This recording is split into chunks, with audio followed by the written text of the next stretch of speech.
Olá, pessoal. Eu sou o professor Luciano, de Língua Portuguesa, e hoje nós vamos dar continuidade ao assunto Formas de composição de textos narrativos ficcionais. Tá? Na última aula nós falamos sobre as narrativas ficcionais e hoje nós vamos dar continuidade nesse assunto, tá certo? Então, a narrativa ficcional ou fictícia, tá? Ela cria ou recria fatos. Sobre um fato real, por exemplo, a história da Segunda Guerra Mundial, podem ser criados milhares de textos fictícios. Basta lembrar de filmes como Os Doze Condenados, Uma Luz na Escuridão, Um Canto de Esperança, entre outros, tá? Então vamos ver aqui alguns exemplos, né, alguns tipos de narrativas que são ficcionais, tá? Vamos focar nas ficcionais. Então, a narrativa ficcional nós temos o romance, tá? Todo mundo aqui conhece ou já viu alguma história aí dentro desse tipo aí de narrativa, tá certo? Então, em geral, é um tipo de texto que possui um núcleo principal, né? Mas não possui apenas um único núcleo ali. Outras tramas também vão ali se desenrolando, né? Vão ali ao longo do tempo em que a trama principal acontece. O romance ele vai se subdividir em diversos outros tipos, como romance policial, romance romântico.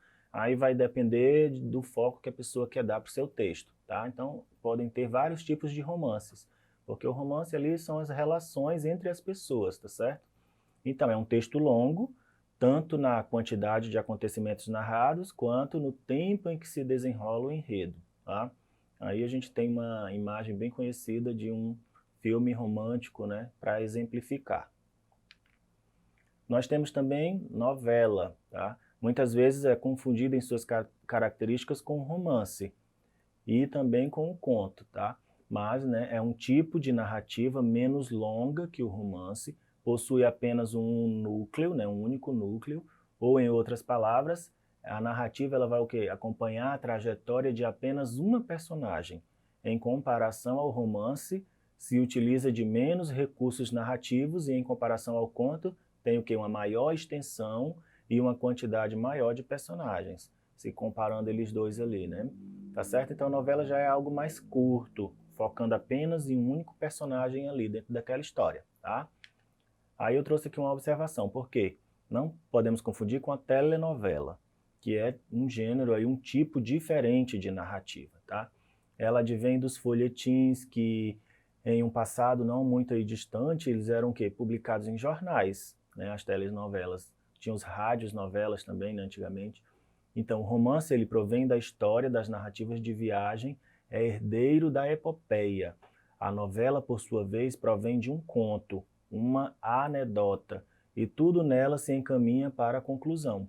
Tá? Inicia ali contando aquelas com os personagens principais que vão caminhando para chegar na sua conclusão. Tá? Então, a novela e a telenovela que são diferentes. Tá? A novela só tem um único foco, enquanto a telenovela já é mais próxima ali do romance, com vários focos dentro daquela história, tá? Várias histórias sendo contadas ali, tá bom? O conto é uma narrativa curta, o tempo em que se passa é reduzido e contém poucos personagens que existem em função ali de um único núcleo. É o relato de uma situação que pode acontecer na vida das personagens, porém, não é comum que ocorra com todo mundo. Pode ter um caráter real ou pode ser fantástico, da mesma forma que o tempo pode ser cronológico ou pode ser psicológico. Então, o conto ele já é mais curto, envolve um único núcleo ali de pessoas, né? E a história vai ser contada ao redor desse núcleo, tá? E pode ser real ou pode ser imaginado. Depende aí do foco que o autor quis trazer, tá? Pode ser fictício, né? E a crônica, por vezes, ela é confundida com o conto, tá? Só que a diferença básica entre os dois é que a crônica ela vai narrar fatos do dia a dia, né? A gente sempre fala que crônica ela vai partir de algo da realidade, né? De um recorte ali da realidade para contar aquela historinha ali, tá? Tá certo? E relata o quê? O cotidiano das pessoas, situações que presenciamos e já até prevemos o desenrolar dos fatos, tá? A crônica também se utiliza de ironia e às vezes até do sarcasmo. Não necessariamente precisa se passar em um intervalo de tempo quando o tempo ele é utilizado, é um tempo curto, de minutos, de horas, porque nós vamos falar ali do dia a dia, de um recorte ali do dia a dia. Por exemplo, duas crianças brincando, aí o autor pega aquela cena ali, né, de duas crianças brincando e começa a construir sua crônica, partindo daquele ponto, tá? Por isso que ela é mais curta.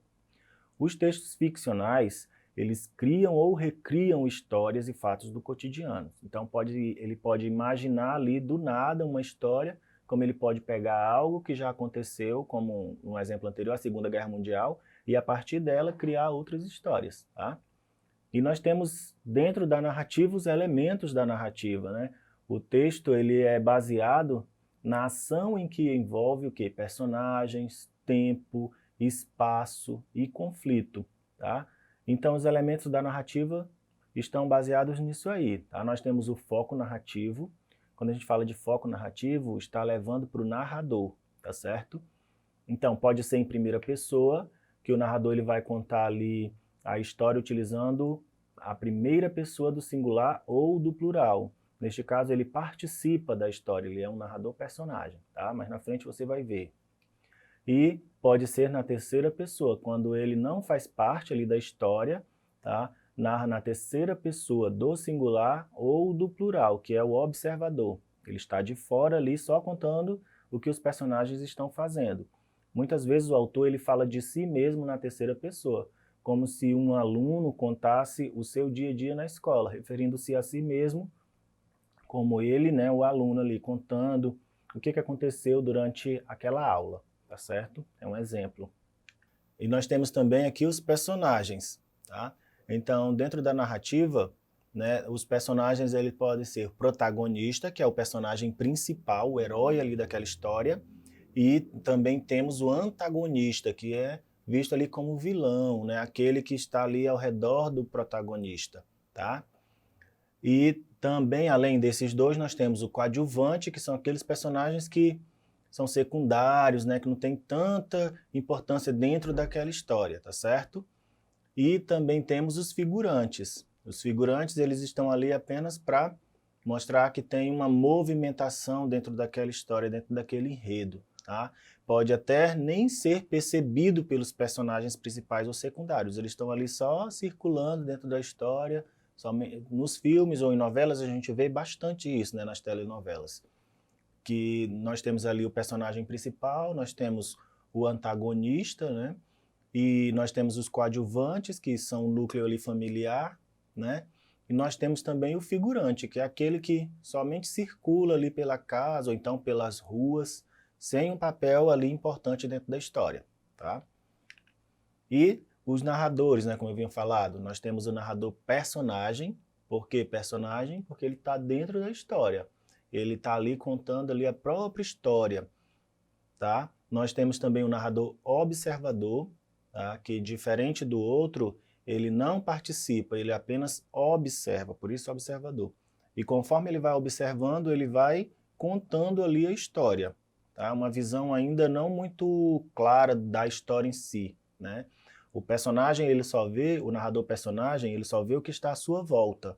O observador, ele consegue enxergar ali quase tudo dentro daquela história.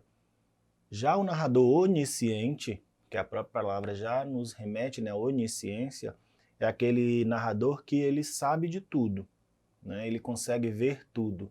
Até os pensamentos das personagens ele sabe, tá? Então, tudo ali está em volta desse narrador, então nada se passa ali despercebido dele, ele sabe de tudo que acontece dentro da história, tá? E esse narrador, ele já é um pouco assim mais complicado da gente identificar, porque ele vai contando ali a história de uma forma que você não percebe bem se ele é um observador ou se ele é onisciente.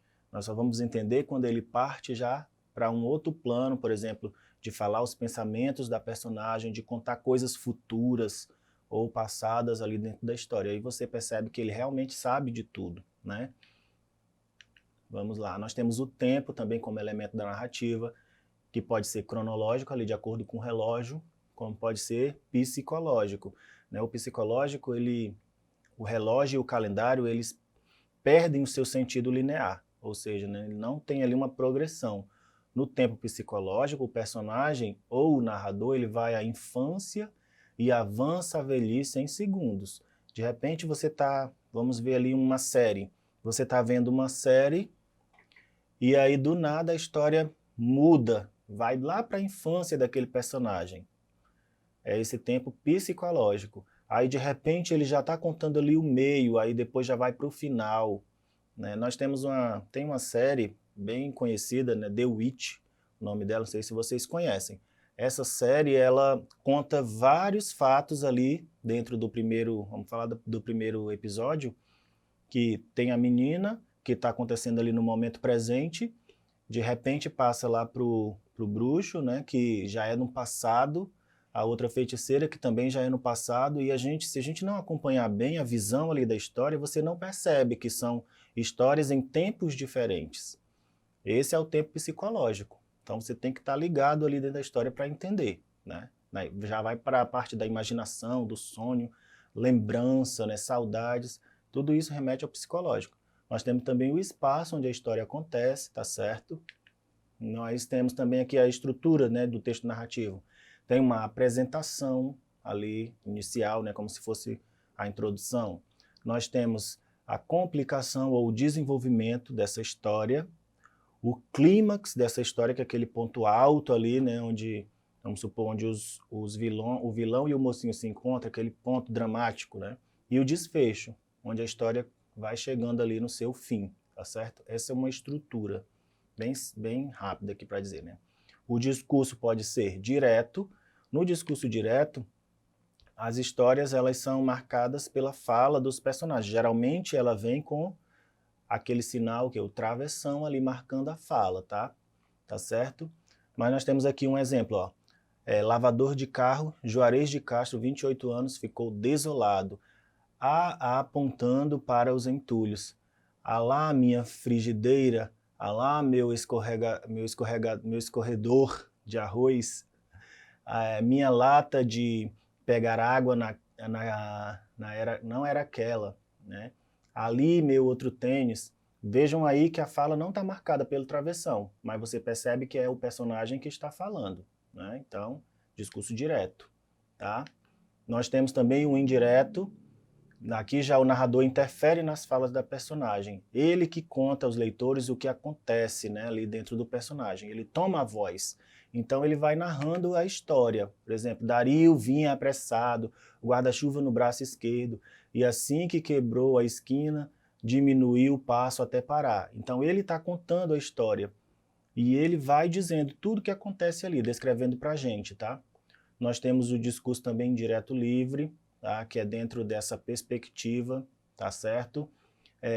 Dos dois anteriores, confundindo ali as intenções, né, as intervenções do narrador com as dos personagens. A gente não sabe se é o narrador ou se é o personagem que está falando. Mistura ali as falas, né? Tá certo? Vamos ver. E o nosso exercitando do dia. Nós temos aqui a música do Eduardo e Mônica. Tá? Eduardo e Mônica, conhecem essa música? Se não, pesquisem aí no YouTube. Vamos ver. Aí é sobre o tipo de narrador, ele quer saber, né?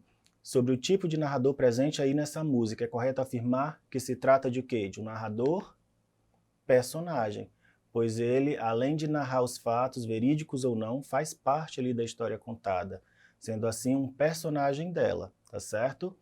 Então, gente, por hoje é só, tá? Revejam essa aula novamente na plataforma Eduque e até mais.